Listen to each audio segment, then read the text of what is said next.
দাবি তো মূলত একটাই, আমাদের কাজে আমাদের পুনর্বহাল দিতে হবে।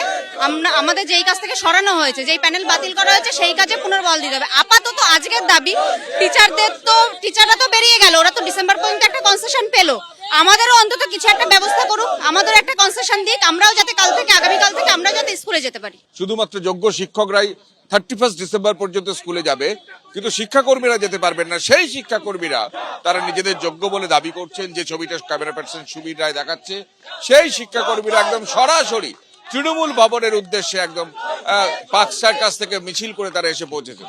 যে ছবিটা আমরা সামনে দেখাবো, পুলিশের একটা ব্যারিকেড তৈরি করে দেওয়া হয়েছে এবং সোজা আমরা গিয়ে ডান দিকেই তৃণমূল ভবন, এবং সেই তৃণমূল ভবনে শিক্ষামন্ত্রী ব্রাত্য বসুর সঙ্গে তারা বৈঠক করতে চান এবং তাদের দাবি যে তারা যোগ্য, কিন্তু বহু যোগ্য শিক্ষাকর্মী তারা কিন্তু আর স্কুলে যেতে পারছেন না।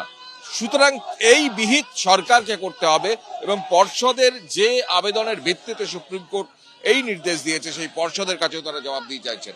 এখানে প্রচুর পুলিশ মোতায়েন করা হয়েছে। শাসক দলের রাজ্যের যে পার্টি অফিস, তৃণমূল ভবন, সেই তৃণমূল ভবনে আজকে তারা যেতে চান এবং তারা কথা বলতে চান শিক্ষামন্ত্রী ব্রাত্য বসুর সঙ্গে। এখন কথা বলতে পারেন বা আদৌ কোনো সমস্যার সমাধান মেটে কিনা, এখন সবচেয়ে বড় সেটাই প্রশ্ন।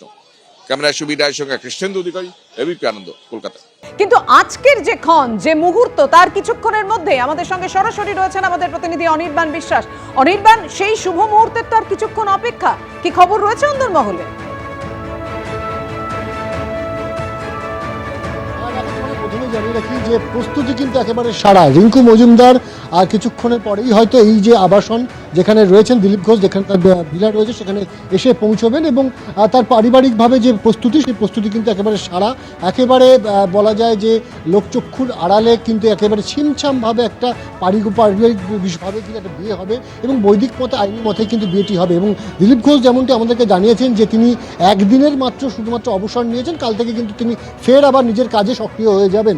এখন দেখার যে দিলীপ ঘোষের এখানে কিছুক্ষণ আগেই কিন্তু এসে পৌঁছেছেন বিজেপি নেতা রাহুল সিনহা, এবং সকাল থেকে আমরা দেখেছি যে সুনীল বানসাল থেকে শুরু করে সুকান্ত মজুমদার, শ্রমিক ভট্টাচার্য থেকে শুরু করে বিভিন্ন নেতৃত্ব তারা কিন্তু এসছেন এবং এমনকি মুখ্যমন্ত্রী মমতা বন্দ্যোপাধ্যায় তার কিন্তু শুভেচ্ছা বার্তা এবং ফুলের তোড়া সেটাও কিন্তু এসে পৌঁছেছে।